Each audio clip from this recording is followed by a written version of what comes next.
The red light's Oh, really? Is flashing the on red my light? end. It's, I'm Yeah, yeah. telling you, it's that you can't believe everything you see.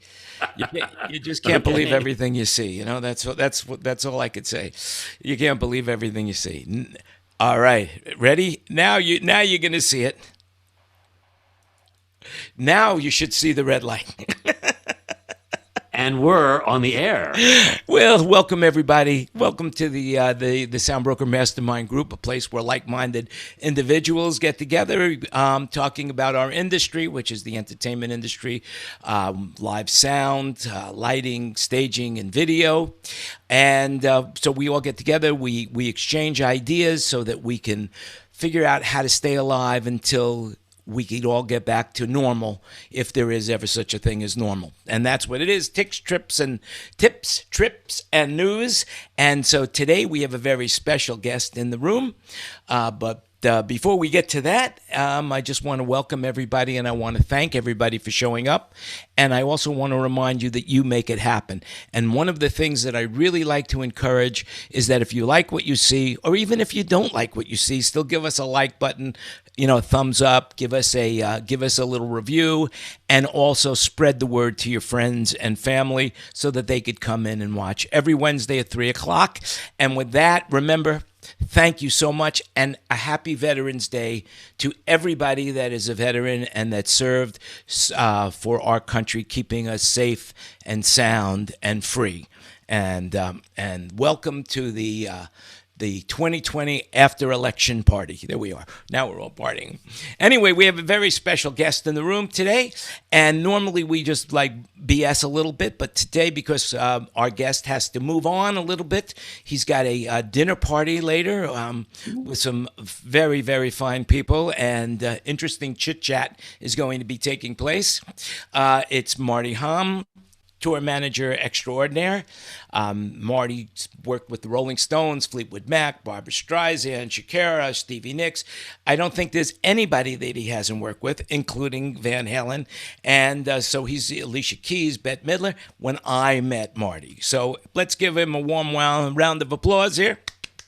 Yeah. And Marty, thank you so much for coming. We really appreciate this. And maybe you could start off by saying a few things, introducing yourself and saying whatever you want, and then we'll open the room for questions. Oh, honored to be here. I'm just thrilled. It's thrilling to see some old friends, old friends that I've known for a long time. And all I got to say is what a shit show this year has turned out to be, huh? Oh, horrible. I think, the only thing I can address about the COVID, it's something really unprecedented in our lifetime. And, the touring music industry has always been resilient and strong. And I think we continue to be resilient and strong, and we'll get through this together. But, we've never seen the likes of it. We've withstood a lot of things. We withstood 9/11, and we withstood the recession in the 2009, 2010. But hopefully we can get through this, and I'm remaining hopeful and optimistic that we can all move on sooner than later.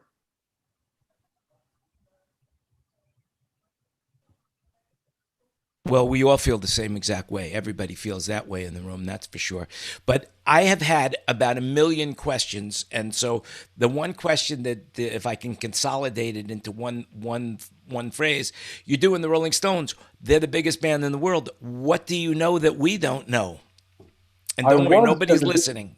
I Nobody's was gonna listening. do, I was gonna do the Rolling Stones. The Rolling Stones was going to be my first tour with them this year. They were going to tour May through July, and obviously that didn't happen at all. And I think their hopes are that they tour next year, same time frame. But again, if anyone tells you when we're coming back, they're full of bullshit, because I don't think anybody really, really knows when we'll be back. I'm hearing, people say we're not coming back till 2022. And I will tell you, my reply to that is, if that indeed happens, that our industry as we know it today will be decimated. There will be no one to work in the industry. People have gone on and gotten other jobs. There will be no vendors to provide gear, lighting, sound, video gear. It's going to be tough. So we've got to just try to figure a way to get back next year. Yeah, unless of course there's some sort of government relief. They figure out how to funnel some tax dollars into That's our right. industry to the point where we can sustain our businesses and lifestyles, um, until we are able to gather again. It's all about gathering, right? Absolutely. Yeah, You but know, that's the, our industry, and all of you guys know this because you've all sat out there in mix shows and uh, work shows. But I tell people, whoever will listen to me, that our industry, the only way it really goes back or comes back is the way it was before. You know, we're used to putting 2,500 people in clubs and 15,000 people in arenas and 50,000 people in stadiums. It's a magical experience where you get to walk into a stadium with 15,000 other complete strangers and hear your favorite artists sing your favorite songs, and you sing along with those songs. And when those, as you know, you've just been sitting out there at those, front of house boards, when those lights go off and the fans start screaming, there's nothing like it. You can't duplicate that with 25% of a house or 30% of a house, so hopefully we can get back to 100%. Now, Marty, you do Yoshiki, and he's a Japanese artist. What are you hearing about over there? I mean, where they don't have the COVID problem that we have, are you seeing any international touring in the off? No, I'm not really. I did a live streaming show with Yoshiki. In fact, I worked with David Dansky on Yoshiki before, and he did a live streaming show in Los Angeles. But he has been a firm believer. Right from the very beginning, he raised his voice in Japan and said we should not be having shows, we should not be doing public gatherings. So I haven't seen any kind of international touring. At some point, Crowded House was going to go tour over New Zealand later at the end of this year, but then the cases started spiking over there, so that tour also got postponed. Mhm. Now, you must be getting calls from a lot of people. So, what are the calls all about? What are people saying? And also, do you find now that when somebody gets you on the phone, the conversation, rather than be, "Oh, I got to go now," all of a sudden is like, "Wow, we've been on the phone an hour." Well, I think here's what has happened is that, all of us are sitting at home right now, and I think we have time. And so the positive thing out of COVID has been that we've all been able to catch up. Normally as you know, our schedules are so busy and hectic touring and being on the road. Now we're able to, connect with one another, catch up with one another, renew old acquaintances. And I think that's been a positive. And yes, I talk to people all the time, and I try to be as transparent and honest about them, because what I'm hearing is that, they're not hearing from agents and they're not hearing from managers. So I'm the closest thing that they have to those people to give them a sense of reality of really what's happening. Yeah, for sure. So how do you answer those questions about reality and what's happening? Ken, I try to be as honest as I can. I just, like I said, if anyone tells you that when they think we're coming back, I don't think anybody really knows. I don't think anybody really has the answer. This is a little off track, but about 5 or 6 months ago in early May, I got called from a friend of mine who works for Intel. And he said, "Marty, you've got to see this project they're working on, and I want you involved." And so um, Dell and Intel have teamed up with a company in the UK called Iabra, who have developed a COVID rapid testing machine that can deliver results in 30 seconds with a 99.8 success rate. So right now, we're running the machine through some clinical trials here in North America, and then we're applying for FDA approval. And hopefully that'll come in 3 or 4 weeks, maybe 5 weeks. And if this indeed does get FDA approval, I think it's a game changer in our industry. Yeah. Now they say Pfizer is very close. Moderna is really close. I heard about something that an off-brand that they're working with a vegetable-based protein that simulates the COVID virus and basically stops it as well. So there's many, many, many, many companies right now. I mean, look, this is the panacea. If they once they come up with this cure, then everything really will basically go back to normal. But I do agree with what you're saying. with people having to work. I mean, you can't just sit around. If you're not in a position where you have some rainy day savings, then you really absolutely have to go look for a job at Lowe's or Home Depot or Amazon or whatever. So yeah, that's a real thing for sure. But what do like? I would think a guy like Irving Azoff, such big into the promotion of all acts, would have more information than maybe the common man like myself or or Kenny or David. What do you get any feedback in that respect, or are they just as in the dark as we are?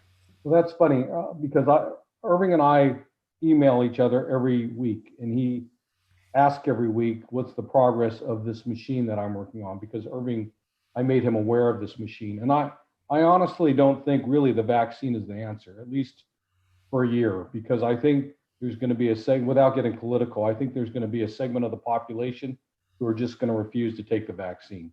And you can't take that chance and let him into a concert with 15,000 other people if they're unwilling to take the vaccine. So that's why I think testing is the way back. You can test every single person that walks into that venue with a high percentage of accuracy, determine if they're COVID positive or negative. What's the price point and niche for the machine? Is it a consumer grade or high level machine? We don't know. So basically the machine is physics based, not chemistry based. There's no reagents involved in testing. So basically you take a swab of your cheek, you insert it into a test cylinder. The cylinder is then inserted into the machine. The machine basically then takes that image and look, I'm not a scientist, but it magnifies the image so that artificial intelligence can read stems that are very specific to the COVID-19 disease. And so that's the science on how the machine works. Is there a price point yet for the machine? No, they're still working. Leidos is the North American distributor of the machine, and they're working those details out now. But you're thinking that multiple, of these machines can be at entrance points in an arena or a venue of any sort, and then that way everybody as they're entering can be tested. You have a holding area or something. That's correct. Is that what you're picturing? Yeah. So each arena needs approximately 70 machines. And then you would set a perimeter up, and you would, I think the testing machines are going to be the same thing as mags, when we introduce mags to the arenas. So you're going to go through, you're going to take the tests. If you pass it, you're going to get so we're working with Ticketmaster to develop software as well. We do have existing software that can do contact tracing and those kinds of things, which we need. And basically you buy a ticket to a show. That ticket will not become valid until you have passed this test. Once it has passed a test, you will get a QR code on your phone, just like your airline ticket. You will scan it, then you will go to a safe zone, and then you will go from the safe zone through the mags and into the building. So have you thought, so let's say, okay, so now you're taking the test, and now all of a sudden and it becomes positive. What happens to all those people that are around them? Well, that's where the contact tracing comes in. I mean, we're still going to have to implement social distancing as you go through the line. You're still going to have to implement masks. Luckily they'll be lined up outside, and then once they're still outside, if they turn positive. But those are obviously things that we do need to address. Probably bring them into a separate tent for a second test, and then if they fail the second test, then we will have to revoke their ticket, refund their ticket, and not be allowed in. Yeah.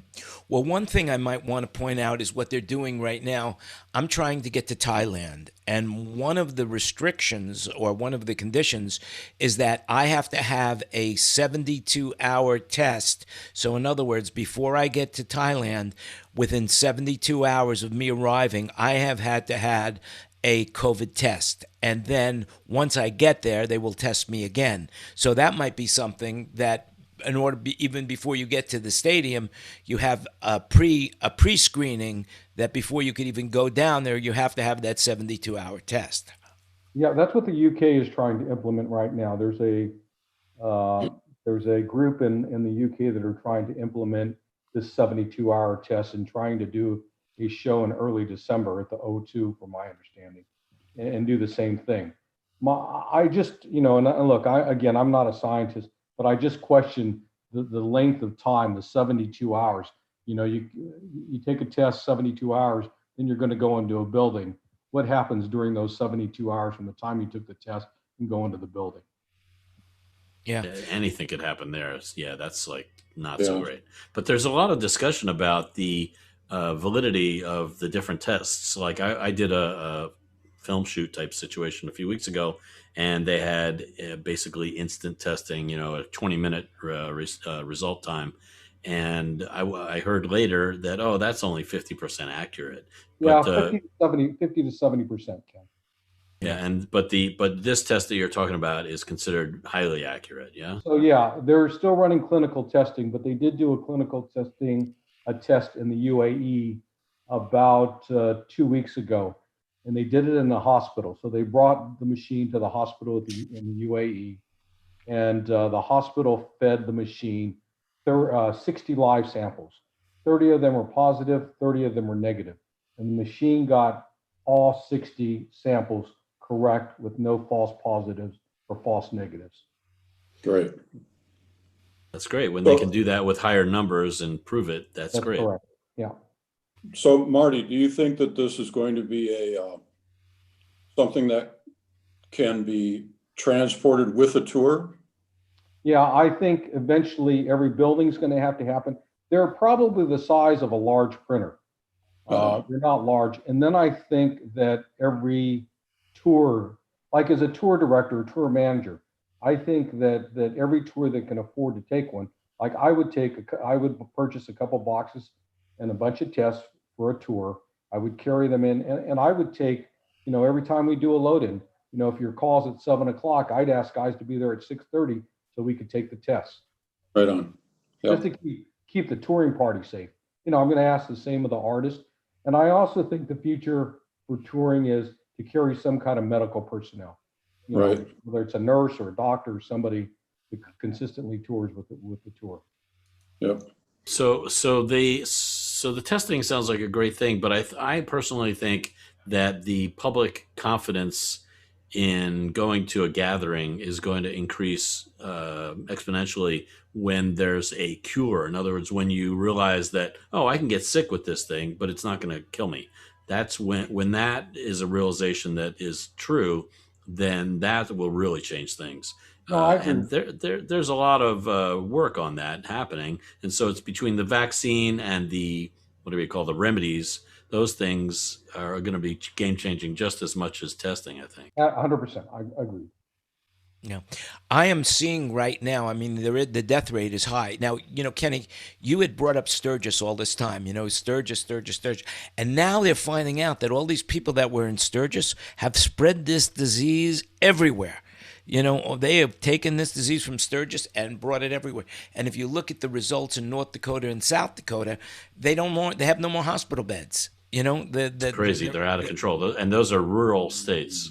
Yeah, they are rural states. But the reality is that I think that there's so many organizations that are so much sharper than we are. Bill Gates is involved in this. Warren Buffett's involved in this. Michael Bloomberg's. All these big, Saudi Arabia, all this big money. So I would say that we're going to have some sort of medical breakthrough, and I'm hoping that it's going to be very soon. Dr. Fauci mentioned the fact with the Pfizer that we might be having some of these vaccines available before Christmas, which would be, to the high risk people, the first responders, and that could help our business as well. I may be, I'm not positive because it's not my field, but we're talking about a virus. A virus doesn't have a cure. You just kill the virus. A disease has a cure. So I don't see any cure coming for this thing, only a way to control it. Treatment for once you get it, the treatment, if they have a treatment that actually works, that once you get this virus, you don't die. That's the treatment that they're looking for. And when that happens, that'll be very life-changing for gatherings. Right, but Yeah. it's a flu. They still haven't found a way to treat the flu very well. You get it? Right. Yeah, but And the you flu, live it out. Yeah. the flu is like herpes in the manner of speaking. It's something that doesn't kill you. It just puts you down for a little while. Whereas AIDS was something that would kill you, and now people can live a normal life with AIDS, even though that virus is still in their system. So what we want is that people not dying.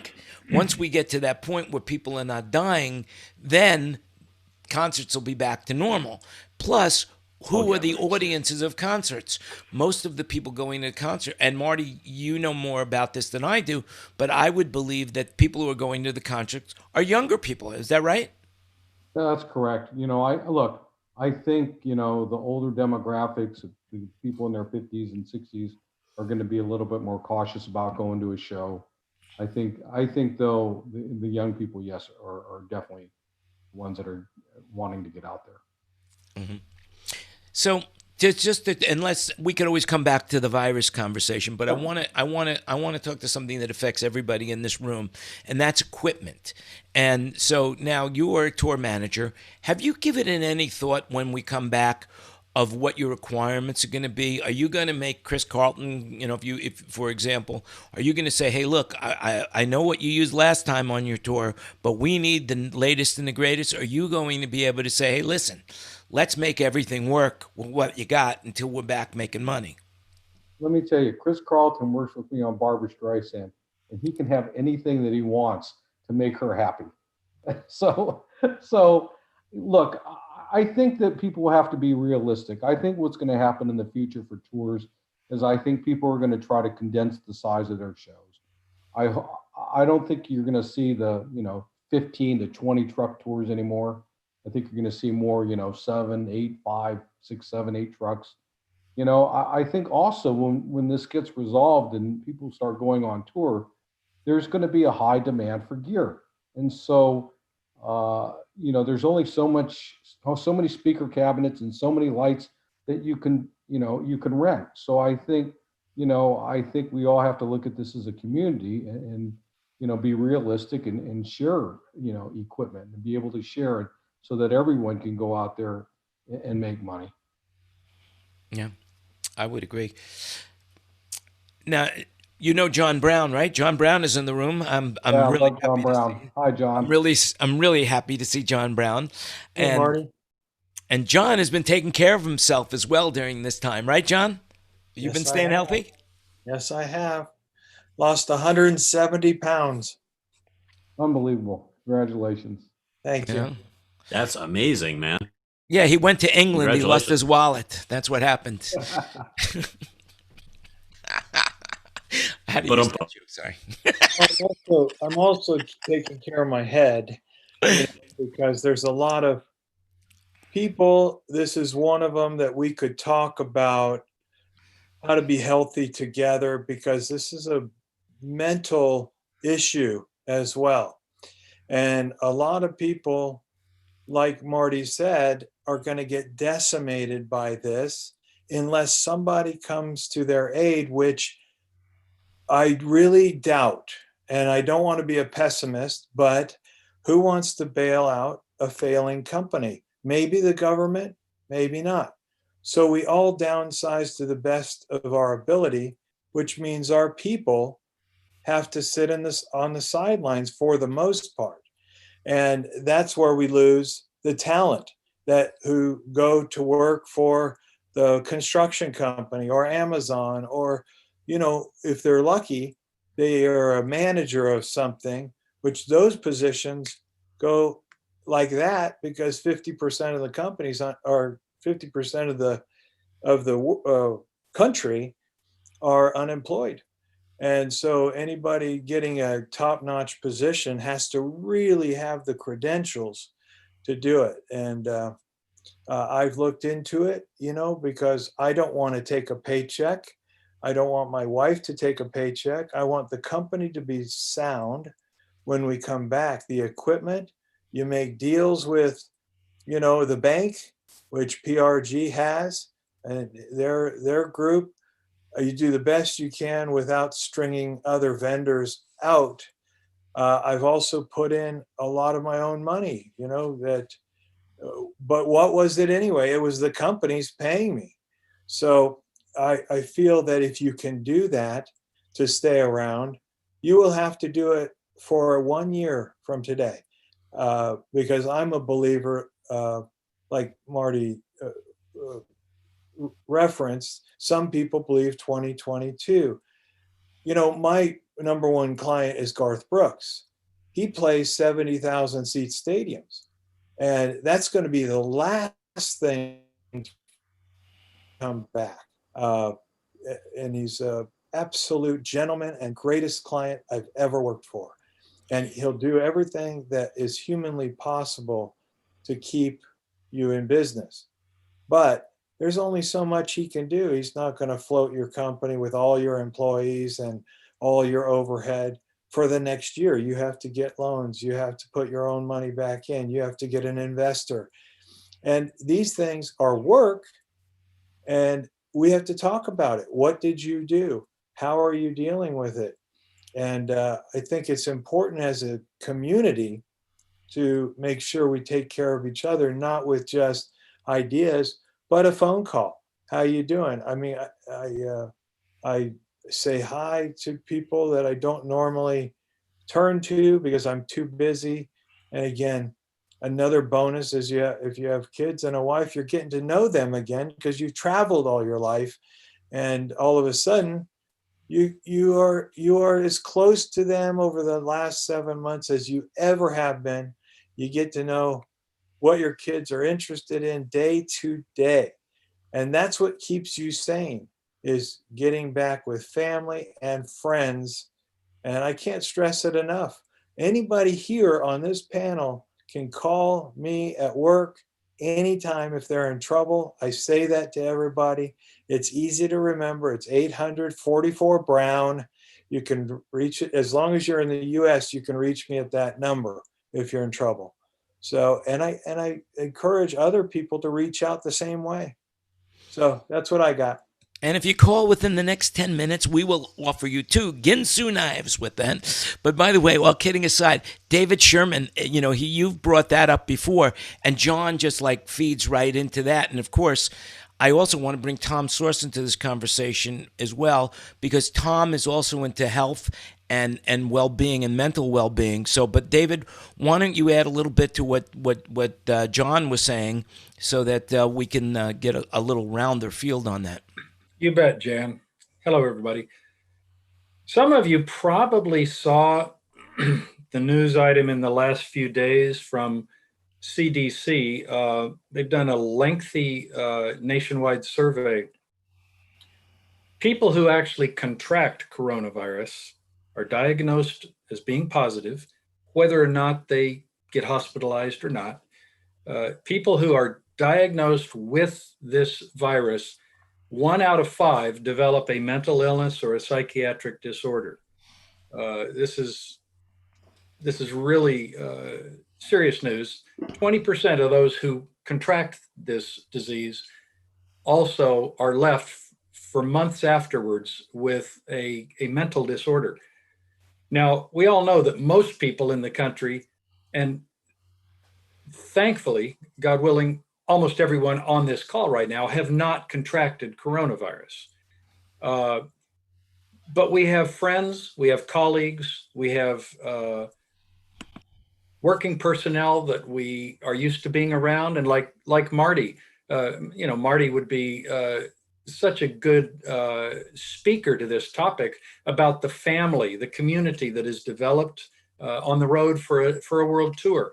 That family has fallen apart by the hundreds, by the thousands, because the touring organizations, the camaraderie, the day-to-day close personal relationships, that's all unraveled.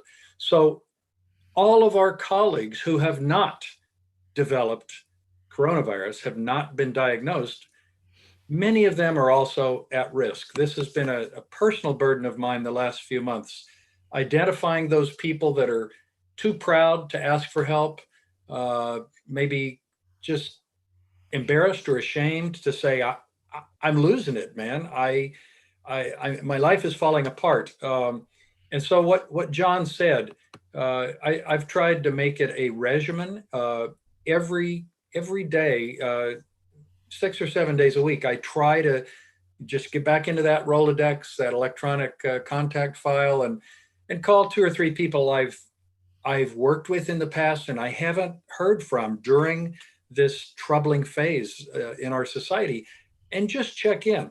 I'm finding a lot of phone numbers disconnected. I'm finding most people are glad to hear a call from a friend or an old road colleague out of the blue. But I would urge you all to do the same thing, because that's how we have a better chance of identifying those people in our community that are having a rougher time than they may want to acknowledge. I couldn't agree with you more. And of course, that's why I try to keep this so up tempo, and I try to, like, for example, John was saying something very serious about he's reaching out. And then I made a kind of like a little joke about it. Wasn't that I was downplaying it, but I was trying to add a little humor about the Ginsu knives. It wasn't, I really appreciated what he said. And of course, I appreciated the fact that both Marty, yourself, John, mentioned, and myself as well, mentioned about the crews and the labor and the people that we know, because everybody goes into our industry because they love what they're doing. This is not a job. This is a life career. This is basically their identity of who they become. And so we're a small knit group of like-minded souls, and that's why I started this roundtable. That's the whole concept of why I started this roundtable, and I'm glad that everybody comes. But I want you to invite people so that they can catharsize what's on their mind and get good information, and that's why we're doing this. And Well, like, for example, go ahead. Dan, I don't blame you for exploiting your side gig at my expense. No, so the Ginsu, yeah, you're right. That and PPP. Hey, Tom, John lost a whole bunch of weight, and I thought maybe you might want to bring up something that you've been doing as well as far as your health, so that if he hasn't heard about it, it might be a good opportunity for him. But of course, Tom, you have to unmute yourself. Well, maybe he can't hear us. All right, we'll move on. So now, Marty, I have a question for you regarding nothing about health and welfare, but the reality is that, well, let me just go with this. I heard that Live Nation got $500 million or $500 million from the Saudis. Have you heard anything about what they're planning on doing with that money? No, I haven't really. I know they got the money, but I don't know what their intention for the money is. I know that they're burning so much money on a monthly basis. I mean, I think, all of us that have toured, I think all the promoter reps that Live Nation had, except for maybe Chris Weathers in Chicago, all the other ones have been furloughed. So, the Steve Lawlers, the John Stevensons in Philadelphia, Sarah Barnes in Florida. I don't think there's any more promoter reps left on Live Nation's payroll except for Chris. Yeah, it's a unique time that we're all in, because people are looking for other ways to make some income, and that's one of the things we're doing. I'm going to ask you a little question regarding that, and have you been getting any gigs? Have you been getting anything at all, or how are you surviving? I'm fortunate enough that I've been doing this long enough that I have been able to save some money. I have not been getting any gigs. The last big gig that I did was I did the Super Bowl with Shakira back on February 2nd. And then I did a little live stream show for Yoshiki. But look, I've been able to survive because I've been able to save some money, but I've been doing it a long time. I look at people that are in their 30s and 40s and 50s and haven't been as fortunate as I have, and probably haven't put away as much money as I have. I mean, those are the people that concern me. And if I was in my 30s or 40s right now, and I'm doing what I'm doing, I'd probably start looking for a different career. Look, at this point, I'm too old to start doing that. But, for those younger people out there, they should, I would look into other things right now. Yeah. Well, that's something that I don't want to encourage, but I do want people to survive, in that respect. Now, didn't you just move? You just moved from Santa Monica, right? Is that right? I lived in I lived in Los Angeles. I lived in the Mid-Wilshire area. I lived right next to the Grove, and I've been in Los Angeles for 35 years. And before all this started, I found a place in Newtown Square, Pennsylvania. So I live about 25 minutes outside of Philly and about 60 minutes outside of Lidditz. And if any of you are familiar with the DuPont estate, think about Foxcatcher and Steve Carell in that movie. So that's where I live. A developer bought the DuPont estate and built this development. So now, have you seen you're close to Lidditz? Have you gone over to Claire at all? I did. I went about 3 weeks ago. I had a meeting with Troy Claire, and I had a meeting with him and some of his people out there about how to get Rock Lidditz back open, and how to get it safe and functional. And so I've been working with Troy on that. Yeah, yeah. So Marty, that move was planned before COVID hit? Yeah, before all this. And I got to tell you, I'm thrilled that I made it. I don't have police, LAPD helicopters flying over my head, and I don't have the sirens buzzing down my street. So you also don't have an ocean to go to 20 minutes away, right? No, I don't have the ocean, but I do have foxes and deer running through my backyard. So it's okay. Yeah, Marty and Jan, you just mentioned how do you get Rock Lidditz positioned to safely support the return of normal commerce? I'm sure most of you on this call are familiar with the Event Safety Alliance, and I just sent a link to everybody. Just this week, ESA issued an update. It's their 6 month in. It's 6 months to the day from the very first, call it a white paper, that looks at what are the baseline fundamental operating procedures for an event. This is an invaluable tool. If you're speaking to a nervous meeting planner or a production manager, an investor, an entrepreneur who always wanted to get a backstage pass to see their favorite artist, and they're thinking of doing a live streaming concert. This Event Safety Alliance guide, it's a really good, concise read that I think all of us should take a peek at and have these details at our fingertips. I believe we have one of the founding members in right now, John Brown. I believe John is one of the founding members of that. Is that right, John? Were you one of the founding? Jim Digby and I started it after Indianapolis. I'm sorry. And we collectively, with a group we put together, we wrote a book, and it was very successful. And I will say it's very successful because of Jim Digby, not because of me. I have a hard time taking credit, because although Jim and I made all the phone calls at the beginning, and I emphatically said I want Mary Lou and some of the people that generally I compete against, they have a different perspective, and I needed to involve people like that so that people didn't think this was my advertising avenue. That was real important to me, not to take from them and from that group and put it on me. And Jim and I had a lot of conversation about that. So yeah, it was a very valuable thing. I think there's 5,000 members now, and it's again, I will give Jim Digby all the credit. Well, that's really cool. So now, basically, you've got a huge company. You got scaffolding up the yin yang. What are you doing right now to survive? What are you doing for extra money? How are you handling this times? Well, I'm a general contractor too.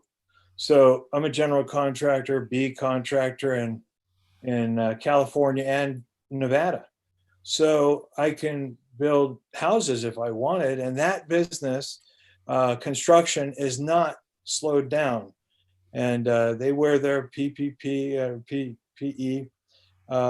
proudly. But, they suffer because they're head to toe in protection. And, another thing, we redo schools, the bleachers and, the thing in the back that holds the announcer and the box back there. So we do that, and funding for those projects were approved a year ago. So the money's been given, and they have to get their bleachers in. They're public projects usually, and my guys love it because it is, wages that start at $60 an hour, prevailing wage.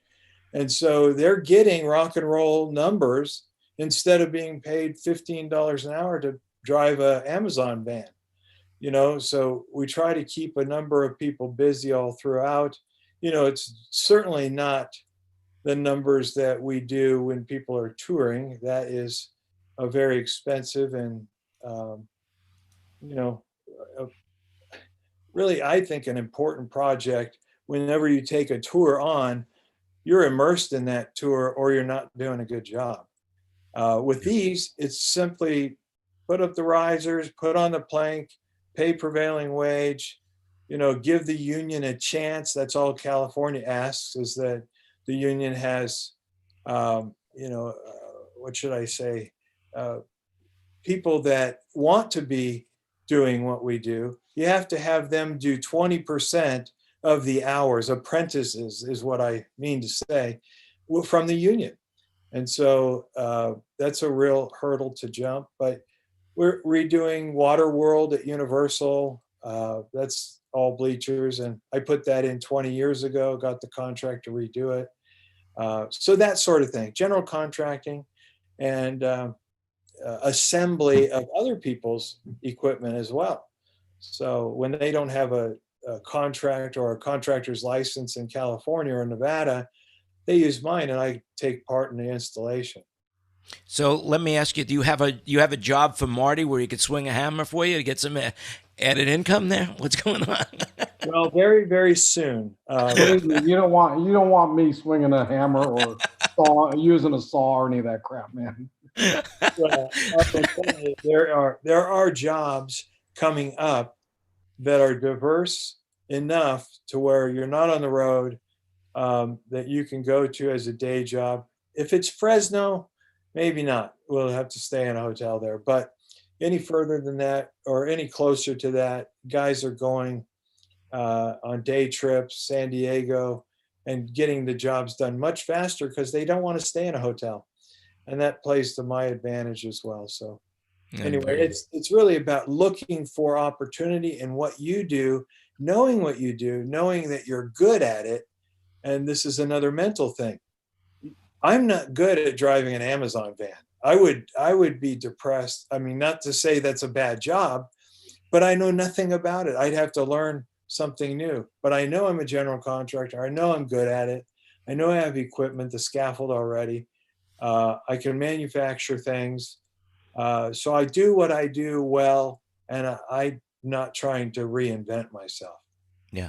What I would say, I guess, in regards to anybody who's working for you on a crew, or for the most part, are pretty, because you're building scaffolding, you're building stages, so these guys do have those skills of how to use tools, and I guess then you could always plug them in to building, bleachers for schools, or basically, jobs with contracting. I mean, there are people that still have to sweep when you're building. You still have people that need to clean. You have people that can just say, okay, we're gonna use that nail gun over there. This is what I want you to do, and then it's repetitive. So yeah, I would say that would be a good opportunity, because going back to what Marty said is one of the biggest fears that I have right now is that there's not going to be enough crew. The gear will be around. Nothing's going wrong with the gear. As a matter of fact, what's happening with the gear, in my opinion, and we'll put this up to the room,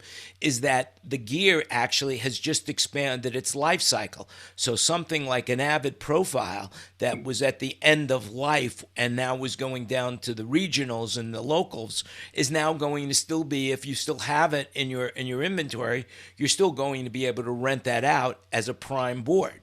So the number one thing that I think is of course is labor and the guys that are doing this and what we can do to help them stay alive while we're going through this time. That's what I think. That's the number one asset, Jan.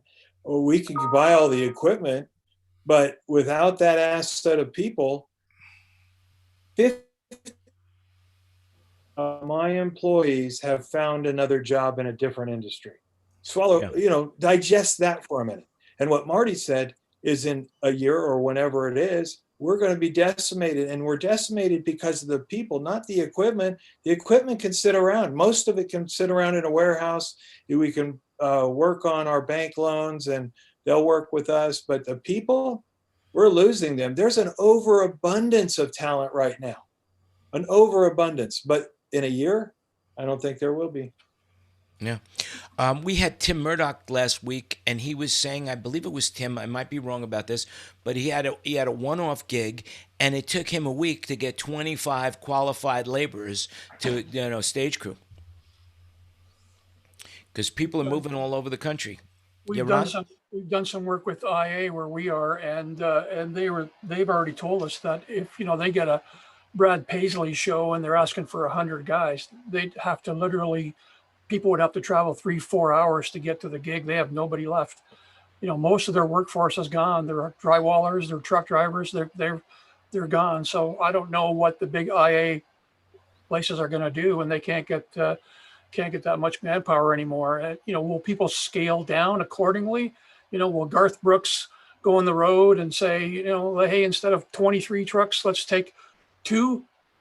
And we'll spread the wealth a bit and get racks and stacks right across the country, or how will that work? Well, I'm just kind of wondering if that will change everything because of the labor aspect of it.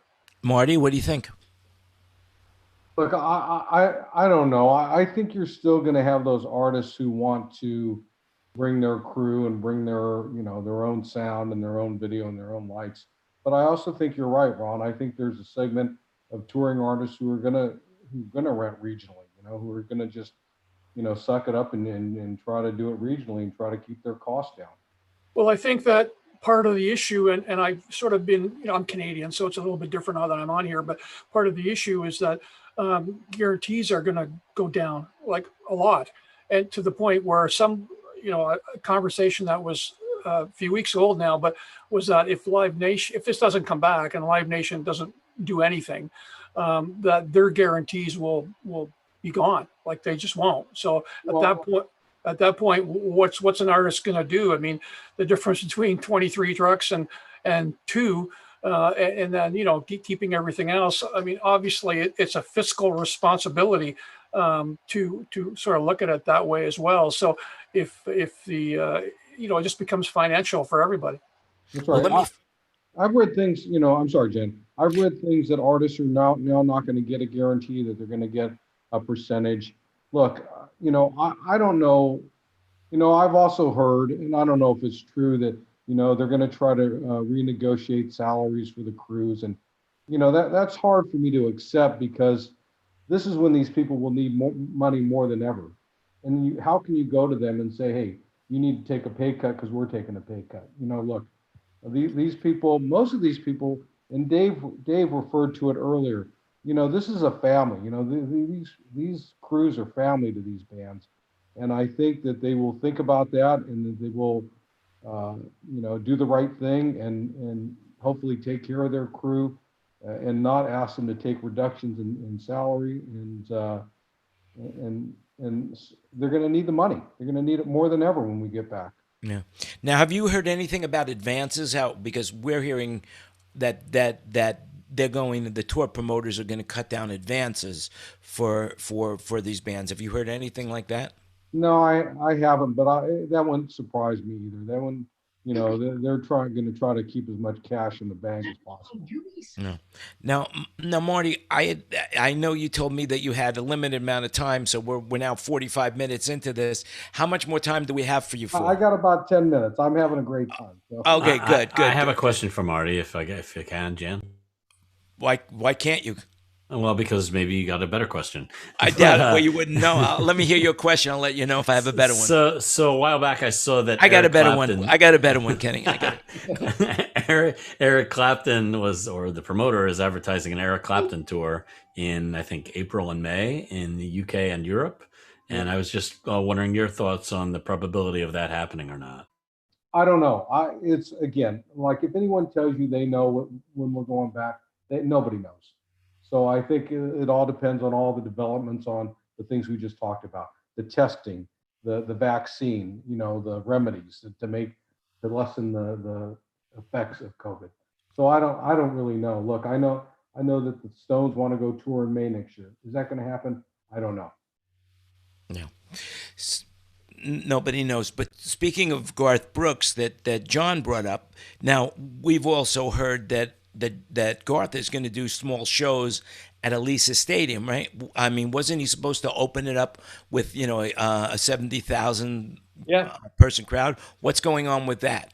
They rescheduled, and he also does dive bars. That's one of his things. So if the dive bar is able to be done, he does the small little club also and does the big stadium. So we do have, I think Las Vegas is scheduled for February. I mean, I have my opinions on that, but I would love to see that. And then April 10th and then May 1st are the three shows that are next on his agenda. But, what are the April and May shows, John? He's a guy that wants to play to a full house, in my opinion, right up against him, singing his songs. And he is a tremendous performer. It's one of the best shows I've ever been to. And that says a lot. We're doing Rolling Stones and The Who and Queen and all those people too. He's the best show by far so he's dying to get out there. I mean, he wants to perform. You can watch him on, I think, Monday nights on Facebook. He talks all about it. Yeah. I think generally all those artists want to get back on the road. I think they're eager and willing, Yeah. Now, I'm not sure if you're talking to the band yourself, but it seems to me that right now, I feel like my life is being stolen from me. And I am not a performer, whereas I need to go out and be in front of people. But people like Mick Jagger and the Rolling Stones and Garth Brooks, it seems to me that that's what their whole life is about, is not doing video, but actually being with the people. What are you hearing from them in that respect? All I can talk to is I know that Stevie Nicks was supposed to do some festivals. She was going to have actually a slower year this year, do some festivals, selected shows. She was going to maybe do a dozen shows, and all those have gone away. And she's so eager to get back out there on the road because it's her life. It's what she does. She likes living out of hotels. She likes going from city to city. Now she's talking about trying to, once it's safe and hopefully next year, to go out and do a full-blown tour with as many dates as she can. I know they want to get out there again. Now, has anybody addressed the possibility that with the economy the way it is, there's not going to be enough money to go around for all the shows that people want to do? I think that's going to be interesting. I think, that's probably for people higher than me, but I think you're going to have to see ticket prices come way down. It's going to have to be affordable, and then you're going to see artist guarantees come down. I think everyone's going to take a hit, and they've got to kind of accept it for the time being. Yeah. And I think they're going to choose festivals instead of going to all of them. I know kids that go to all of them, but they won't go to Coachella because it's too expensive, but they'll go to Bottle Rock. They'll take a trip to Napa and go do Bottle Rock. They're going to choose the best experience they can have and budget at the beginning of the year how much they got to spend because some of these kids' lives are about going to concerts and things. And I say kids, I'm talking about, teenagers, 20s and 30s. I'm not talking about 40 and up, because I think even though they do go to some, like Coachella, they can afford it, whereas the 20s, 30s, and that they can't, and they're going to choose. And some people are going to lose that loyalty. Yeah. John's right. I think when the recession hit in 2009 and 2010, instead of people going to 5 or 6 shows a year, they went to 1 or 2 shows a year, and that's what's going to happen at the beginning when we go back. Now, speaking of which, do you think there's a possibility that if we can't come back to stadium shows where bands will start doing, like let's just say like the old days in vaudeville where they used to do 3 shows a night or 4 shows a night, 7 nights a week, or do you think that that's never going to come back that way? I got to tell you, I work with a bunch of older people. They're never going to go do 3 or 4 shows a night. They can barely do 2 or 3 a week. Okay, so I don't think for the artists that I work with, I don't think you're going to see any change in that schedule. I do remember in 81, 82 for the Stones, we were 6 nights in Cologne, Germany. And that was a great tour because we were there in stadiums enough to do our laundry and see a little of the town. I miss those days, So yeah, the Vegas, John, the Vegas star policy stuff used to be 6 nights a week, 2 shows a night. That's right. Well, I think, I don't know if you guys have heard this, but I've also heard this, that more artists are going to try to take up residency in some cities and just do 5 or 6 shows in a city versus, traveling around to every city. Yeah. I just heard that Usher, well, I didn't just hear it, but Usher is doing something supposedly in the spring here at the Coliseum. That's going to be the next act that comes into the Coliseum. So, but John brought up something interesting, remembering about what he did in Cologne, Germany with the Stones. And one of the things that I've initiated a new feature starting last week with the Mastermind RoundTable, which I would call highlighting of your entertainment career.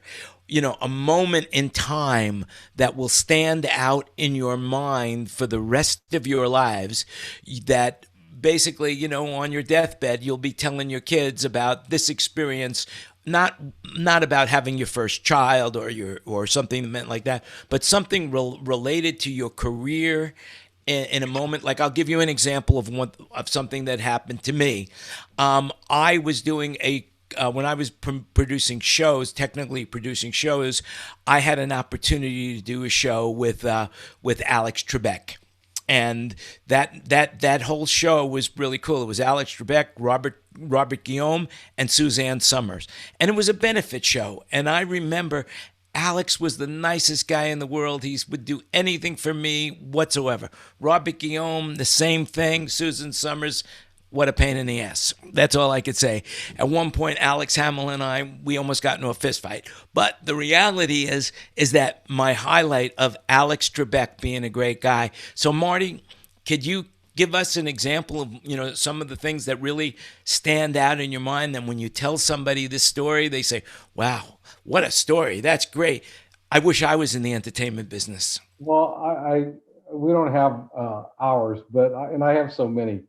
Look, that's a hard one. I lost, Bill Withers was the first guy that I ever tour managed in my career in 1985, and we lost him, and that made me really sad. And I was fortunate enough to do Van Halen's last 2 tours in 2012 and 2015, and we just lost Eddie. And, I remember Eddie on the last tour in 2015, I get a call on my radio to come up to the stage during sound check, and I walk up there and the whole crew standing up there, and Eddie starts playing Happy Birthday to Me on his guitar. I mean, that's something that you never forget. But I think one of the things that always that I'll remember, and Chris Carlton was probably there, is when I got called to work for Barbra Streisand in 1999, I had interviewed with Marty Ehrlichman, her longtime manager, and I interviewed for the job, and I didn't get called on the job. They couldn't make a decision. So I ended up taking Ricky Martin's tour. It was Ricky Martin's first tour, his only tour, his biggest tour. And It was the only tour that I quit in my career. Didn't have another gig. It probably paid me more than I'd ever made in my life. And then the phone rings and it's Marty Ehrlichman asking me if I'd be interested in doing Barbra Streisand. And so I obviously took the gig, and I remember quitting Ricky Martin's tour, getting on an airplane, flying back to LA. And Chris, I don't know if you remember, but we rehearsed at Raleigh Studios in Manhattan Beach. And were you on that show, Chris? Yeah, we're for Timeless, right? Yeah, for Timeless. Yeah. And I remember, so that's my first day on the job, and I go walking into this humongous sound stage, and on the other end is the stage, and there's a 70-piece orchestra, and then I look at the conductor, and it's Marvin Hamlisch, and I got to tell you, I had been tour managing for about 15 years at that point, and I was like, still, we always have this insecurity where our next gig's going to come from, where we're going to get our next job. There's always that. Even though I had done some pretty big tours and I was pretty successful, knock on wood, there's always that doubt. And I walk into the studio and I remember the song, they start playing Alfie by Burt Bacharach. Marvin Hamlisch is conducting and then Barbara's singing, and the hairs on my arm stand up, and I think to myself, maybe now I think that I could finally say that I do this for a living and I can make a career out of it. So that's something that I'll always remember. Oh, that's a great story. That is a great story. And here I am 20 years later, and whenever she tours, Chris, we were probably going to go do about 30 shows and support Biden, but obviously that didn't happen this year. But here we are, and I've been with her for 20 years now. Yep. Yeah, that's a very good story, and thanks for sharing with it. So anyway, let's. I really appreciate you coming into the room. You've added a lot to our knowledge of where we're at, which is nobody knows, but at least you validated that fact that nobody knows, and that's a good thing. So now I feel validated that nobody knows. Exactly. Hey, Jan, can I say one more thing? Say anything you want. We're not closing. We're not ending. We end when everybody says I've had enough. I thought you were shutting down. I just want to say that relationships on the road are formed, and a brotherhood, sisterhood, all that, happens. And it would be such a shame to lose that. And my best relationships on the road have been with tour and production managers. And I'm fortunate enough to know enough of them that I can survive, but it's not like that. I mean, Patrick Stansfield called me from Australia and said, I wish you were here. Springo called me to do El Paso for Ricky Martin, and there was a huge wind, and we all were glad that was in. But I mean, Springo called me one time and said, hey, how you doing? Oh, I don't want to talk about work. How you doing? Okay. I mean, that's really something. And I think we should all do that. Again, I want to reiterate that if you love somebody or you've bonded with somebody, now's the time. We got time to reach out. What else are you doing? And I'll say that, maybe it's because I was a production manager myself, but I really believe that production managers and tour managers are overall the really nice people that know so much. They're like a fountain of knowledge because they have to deal with so many different aspects of the industry to make the show come together, And if they do it right, they're invisible. And yet the show goes on, and the show goes on when doors are doors. That's when the doors open, and that's the production manager's responsibility. And the tour manager is the person who hired that guy to make sure that those doors are going to open on time, and that the tours manager's responsibility is to make sure the band shows up. Yeah, Jan, let me just say this before I leave. And, look, it's a very, very small business that we're in. All my best friends are in the business. And I'm thankful and I'm really blessed to be a part of this fraternity because it's just such a great fraternity to be in. And look, we're so resilient and we're so strong, and I think we just all have to hang in there together to get through this. And we'll be better when we do. When we finish, when this gets over with, and we continue with our lives and touring again, we'll be better for it. So, look, it's been an honor talking and seeing all you guys again. And please, anytime, Jan. Well, Marty, you're a welcome guest. You're welcome to come in anytime you want to this group. It's every Wednesday, and like I say, invite people, because it's a really good opportunity to be with people of like minds and discuss what's going on. And it's not all gloom and doom. By the way, just an FYI about Michael Strickland, I want to bring him up. And Michael Strickland, he's tireless in what he's doing, if you know who he is at Bandit Lights. And he's beating his head against the wall for us to lobby Congress. And he got Marsha Blackburn. Now, Marsha Blackburn is his senator, to go on the floor of the Senate and talk about our industry and how much suffering we're doing.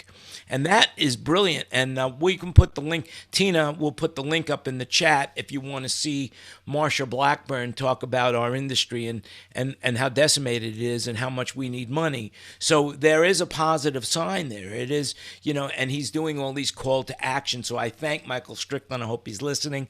I would love to get him back in the room. But the reality is we are moving ahead, and we are all doing what it is that we can do as individuals to make sure that we're still here and the people that we care about are still here. And so that's the way I feel about it. And Marty, I really appreciate you coming in. And John Brown in the room, man. I've been trying to get John in the room since day one, But the thing is that if you don't tell people about it, then we'll keep doing it. I have no reason why not to do it. I love what I'm doing, and I really appreciate the people that are supporting us, that come every week and have things to share. So it's great. Absolutely great. You. Thanks, guys. Thanks for having me. Thanks, Marty. Thanks for being here, Marty. Great seeing you again, man. Bye-bye. So anyway, Have a good one, bye, Marty. Marty. We won't talk about you after you leave, I promise. Please. Only good things.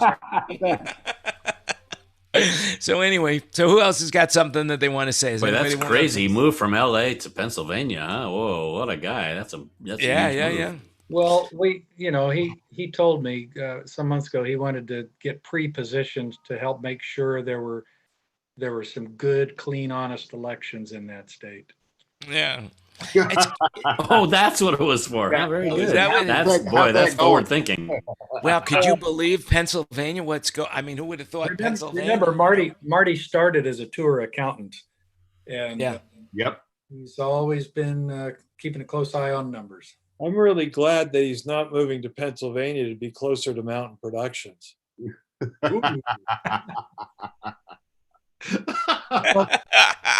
And the Ginsu knives. And how does the real estate deal work? How much better do you end up in Pennsylvania on taxes and real estate than in California? But we Probably a lot cheaper.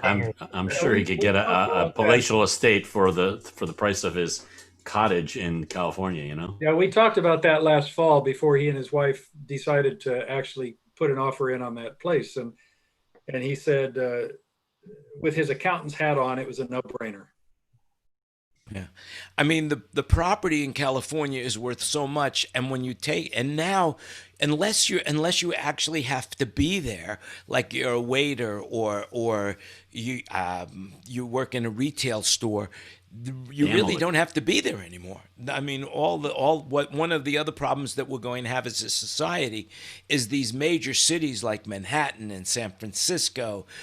The building spaces, like, for example, I heard the Empire State Building is basically vacant right now, because people are working out of their houses. Well, I didn't mean to take the air out of the room.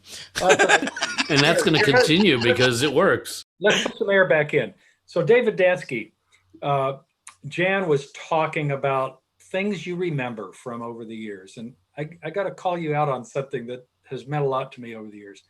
I can still remember the very first day I walked into a venue and I met Chris Carlton. The very first time I ever met Tom Source.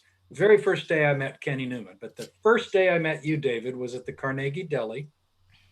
And you saw you were wearing this beautiful blue satin tour jacket that said Frank Sinatra A1 Audio. And I was wearing a Maryland Sound hockey jersey kind of thing. And you walked up and you introduced yourself to me and you said, "Hey, do you have a night off?" I said, "Yeah." And you had this really pretty woman with you that you had just met. In fact, she's now your wife. And Okay. you remember this? And you said, "You work for Maryland Sound." I said, "Yeah." He goes, "You got the night off?" And I said, "Yeah." And he goes, "Would you go cover my loadout at Carnegie Hall?" Said, "Are you going to Vegas anytime in the next couple of months?" You gave me an A1 card and you signed, "Give him $200 DD." And you put that on the back of an A1 Audio business card. And I was young and naive. And I said, "Yeah, what do I have to do?" And you said, "Oh, the guys will all handle it. They all know me. Ask for Eddie." And he said, "But I've got something to do tonight." And this pretty girl was sitting in the booth, beautiful brunette. And so I did. I went over to Carnegie Hall. I waited out in the alley till the show was down because I didn't even have a pass. And when I asked for Eddie, they said, "Get out of here." And so it was over. The A1 Audio blue road cases that Tom Source has seen many, many of in his time there. They were all coming down this freight elevator and it comes down to the sidewalk. And as I recall, it was like 10 feet above street level. And the last thing these guys, just out of spite, just because New York Local 1 is New York Local 1, the guy, he shoves the last case right off the edge of the loading of the lip there instead of coming down on the elevator, and it comes crashing down on the sidewalk. And I'm putting these things in this truck, a Clark transfer rig, I think. And I thought, boy, what a weird night. So about 5 weeks later, I'm in Vegas and I go into A1 Audio, which was kind of cool. I'd never been there, and met Albert, and I show him this card and he goes, "Dansky said that, did he?" And I said, "Yeah." And he goes, "Okay, he's good for his word." So that was the first time I got to meet Albert, was through you, and the first time I met your bride-to-be. So just thought I bring up a story from the past. That's amazing. Only David Dansky. Only David Dansky. I have a slightly different remembering of that event. Okay. Didn't you come into Carnegie Hall the next night with George Benson? Yes. All right. Well, let's talk about that. That's why I had a night off, because I was in town to do a show in Carnegie the next night. Well, here's what I remember. Okay. It's that the sound in Carnegie Hall that night was so good that you kept the system up for the next week, for the next engagement with George Benson, didn't load your sound system in at all, and then you loaded it out on your night. I don't think that was it. I remember taking A1 cases the night I met you at the deli and sending them down to the Clark transfer truck. But there was no IA bug on the A1 cases. That's what the local onesie tossed it. All these years, I thought it was because we left the sound system up. No, I had something to do. No, it was because you met a really hot woman in Manhattan. Oh, no, first of all, I've known Myrna since I was 14, so that's not exactly what it was. But she was in New York when I was doing Sinatra. But she was in the booth in the Carnegie Deli. I remember a Reuben sandwich. Well, if you had a Maryland Sound thing on, of course I came over to see you. Yes, you did. Okay, enough about that. That's a great story. That's funny. That's funny. The different versions of it. That's funny. Yeah. I always thought. Okay. By the way, can you give us an idea, David, when that might have been? What, 1979 or something? Around 1982-ish. Two or three, right? Yeah. Yeah, 2 or 3. Now, didn't that jacket have a Fletcher Munson curve on it? The A1 Audio one did, yeah. Yeah, right. So David, who was the show at Carnegie Hall? It wasn't Frank Sinatra at Carnegie Hall, was it? 2 weeks. Oh, Frank Sinatra at Carnegie Hall? Really? Yeah. A 2-week engagement in Carnegie Hall. It was pretty cool. And you had to miss the loadout, David? Yeah, I don't remember exactly why. I can look it up, but yeah, and that's on PBS. Every once in a while, they show that on PBS. for the recording. But I could have That's funny. sworn that the system stayed up. There was another time we intersected, and I did use a system that you were shepherding, but it wasn't that event. It wasn't Carnegie Hall? Okay. Yeah, that's how things would happen. That would make sense. It wasn't the Sinatra date that I was there for to load your system out. Well, thanks for doing that. I appreciate it. Oh yeah, thanks for the Most importantly, did you get the $200? Albert paid me himself. Yes. A lot Amazing. happened to your That's memory in amazing. 38 years. That's really funny because Tom's source meeting, Al, was also because of something that we did together. Yep. That's a great story. So you were like, Why don't you tell that story? you were like an A1 pimp. That's it. Oh, it's a great company. Why not? So I met Al before any one of you guys. I met Al in about like 1971. He was working for that Spectrasonics. That's what he, and I went up He was to an his engineer. office. Yeah. Yeah. When I met Al, he was wearing a white lab coat.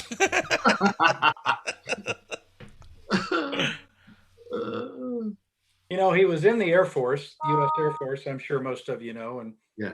he was a lieutenant, and his whole connection to audio and to Las Vegas was due, once again, it was due to a Sinatra and Joey Paul Anka. Yeah, it was Paul Anka. It was a gig at the Sands, and Albert was in the audience with some of Caesars.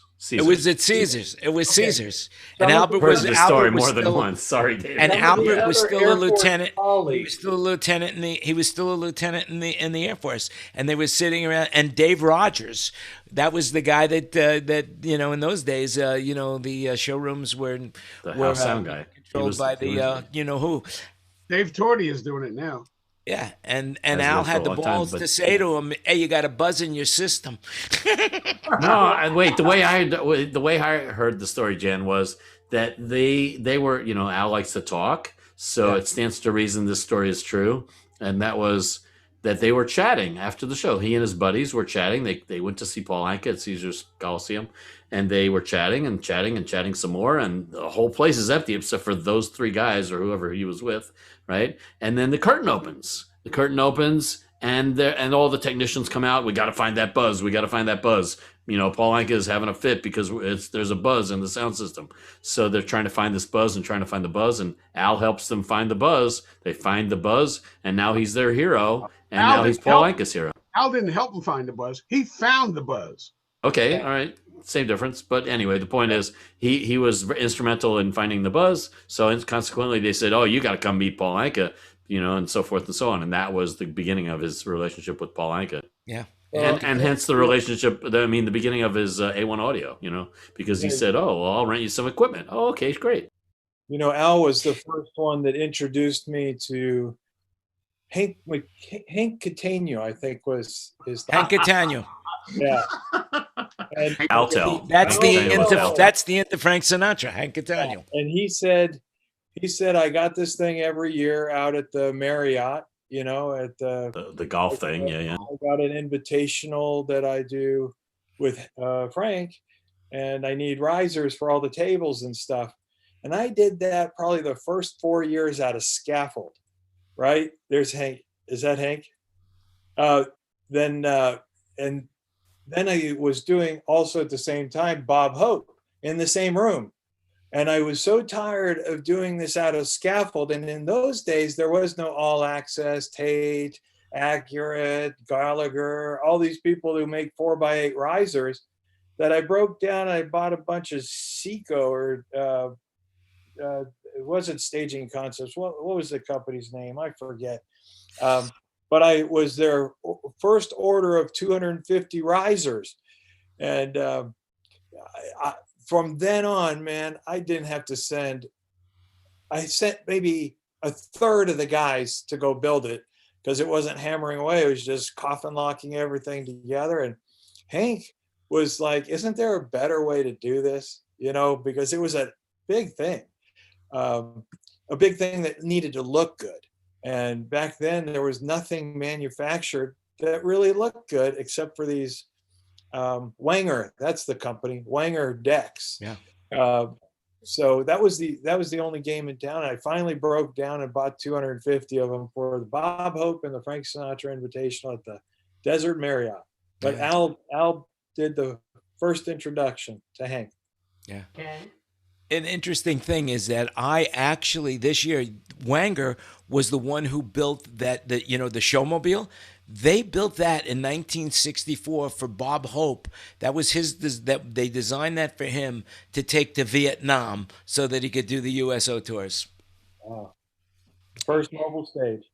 Yeah, the Wenger Showmobile, and they're still using it today. Of course, the original design is a little bit archaic, but nonetheless, but that was the case. So, Kenny, what's going on with the CMAs? I haven't started watching them yet. All right, you haven't started watching them yet? We'll start here in about a half hour. Well, listen, we've been here a long time. We've got a bunch of things more. Where did Tom leave? No, I'm here. Oh, good. Where's John? Okay, so I am just about to order the Viome. I've made my decision that I'm gonna order that.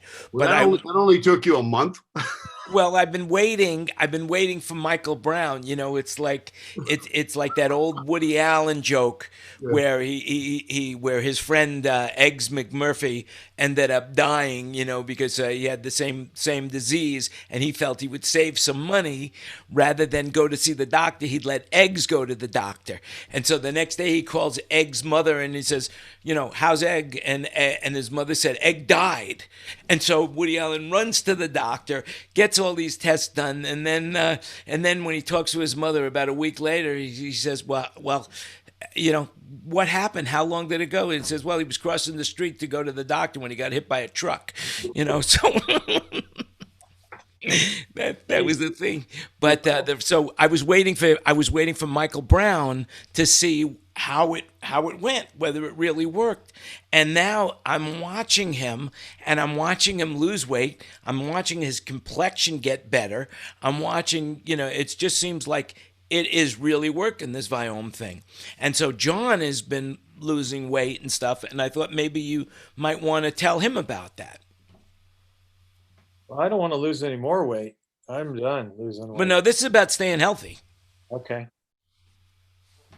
So same deal. About a year and a half ago, John, I made a decision to alter the trajectory of my girth.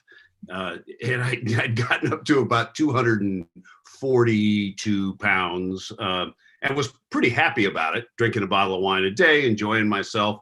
And then I decided to drop some weight. And during the process of dropping weight, I like to do a deep dive on data. So I researched the digestive system pretty thoroughly, and I came across an interesting few books on the microbiome, which is your bacterial environment in your entire body. And interestingly enough, there's more of us in terms of DNA material in your body.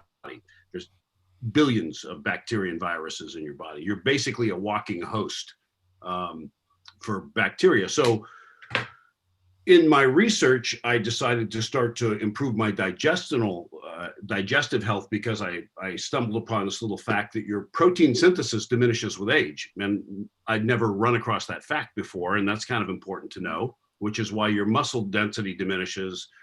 So you have to kick your protein up, but in order to do that effectively, your digestive system has to work effectively, which got me on to a big deep dive into the microbiome. And then I stumbled across this company called Viome, Viome.com, and they do a genetic test of the bacteria in your digestive system. And then they give you a listing of your superfoods, foods you can eat, foods to avoid, and some nutrient supplements that'll help boost the good bacteria in your system. And so I've been at this for some time now, and my protein synthesis dramatically improved. At my age, I'm supposed to be losing 5 to 7% of my muscle mass per decade, and I've actually reversed that in 18 months, and I've added about 14 to 15 pounds of muscle, which is pretty amazing at 68. So dropped my waist size 6 inches. And most of it has to do with a combination of three things, but the nutritional health is the foundation of it.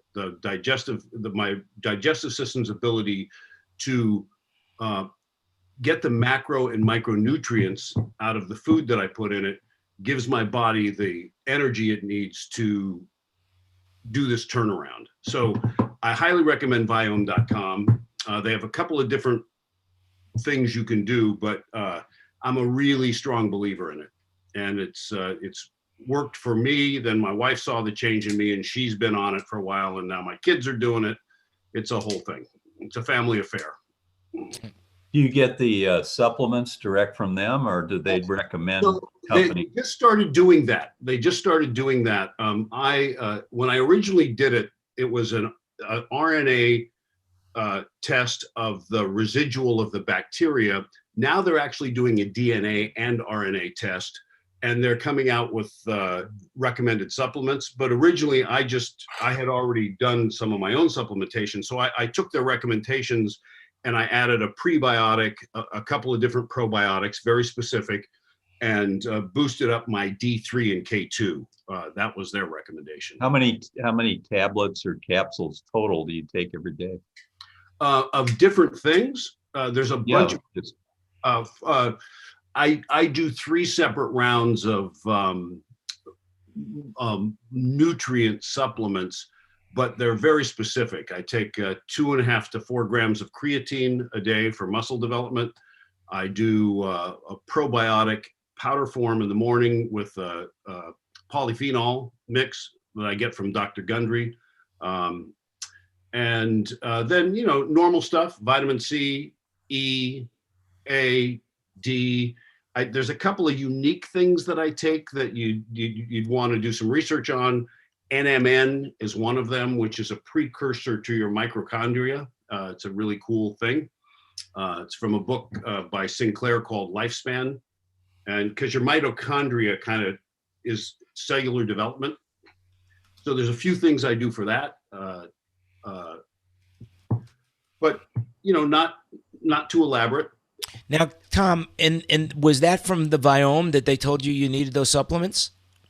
So the supplements from the original Viome.com were pretty minimal supplementation. They were more focused on bacterial growth, which is prebiotics and specific types of probiotics. So there's a bunch of different bacterial strains, and you can support the ones that are healthy in your system specifically by boosting them up, or by diversifying your bacterial flora in your digestive tract. Anything that makes your body healthier is a good thing, and I appreciate the information. But I want to say, before Kenny Porter falls asleep, that I'm glad he's on the phone. I haven't seen him in a long time. We did a funny thing years ago. For 4 years, we did the Promise Keepers. If you remember what that was, we did 80 outdoor shows for the Promise Keepers together, and I'm glad to see him. I haven't seen him in a long time. That was I think it's Marty's party, so I should probably get off. And I'm joking, of course. I'm not invited, but you guys. I was going to ask you, coming back to your contracting business, have you been redoing stadiums and stuff to be social distancing seating? Like, I know in some of the NASCAR tracks, they pulled every other row out and turned them into like a table in front of the seat in the seating area. Have you been changing? What's the best way to changing stadiums right now? Are they working on redoing arenas and stadiums and stuff like that? Yeah, they're pulling out or marking seats off, and they're turning them into boxes. So, every box is partitioned. I'll tell you, one of my competitors, who has turned out to be a real good friend, used to own Seating Solutions, and Seating Solutions has come up with they were bought by In Production, who has bought, a bunch of bleacher companies, but he's turned out to be a pretty cool guy and shared information about he's responsible for doing most of that, not me. And he's got the designs, and I just love Scott Soprina is his name, just so you know, Seating Solutions. But he sold his company right before COVID. I mean, right before COVID. So he got in under the wire. So congratulations to him.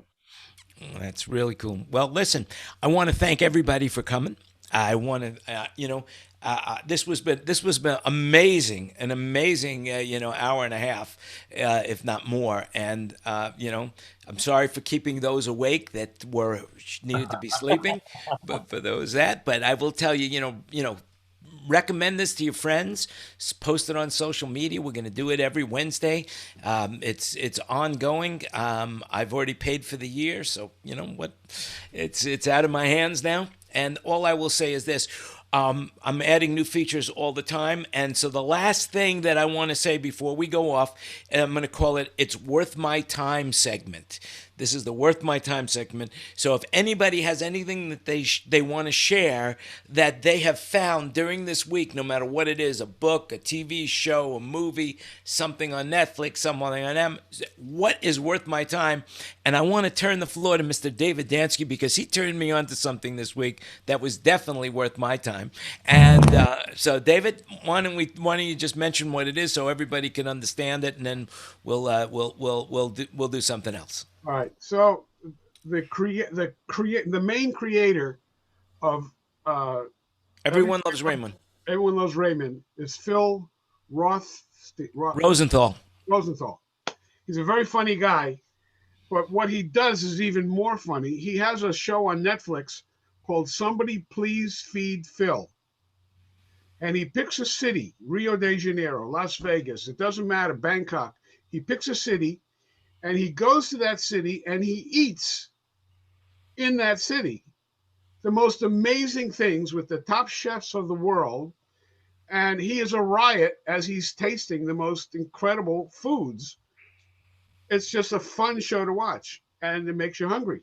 And if you've been to that city, it makes you really miss that city also. That's absolutely correct. I saw the one in Bangkok, and there's one he does in Rio on Netflix, and it's really cool. You'll see a lot of places that that we know and that we would like to know. So yeah, if you travel around, this guy really has it. It's 4 seasons, 3 or 4 seasons, and each season has a different name. One is Somebody Feed Phil. Someone is Please Feed Phil. Another one is Feed Phil. I don't know, but it's all sounds Phil. like that. Sounds like that Anthony Bourdain thing. No, it is, but much more entertaining.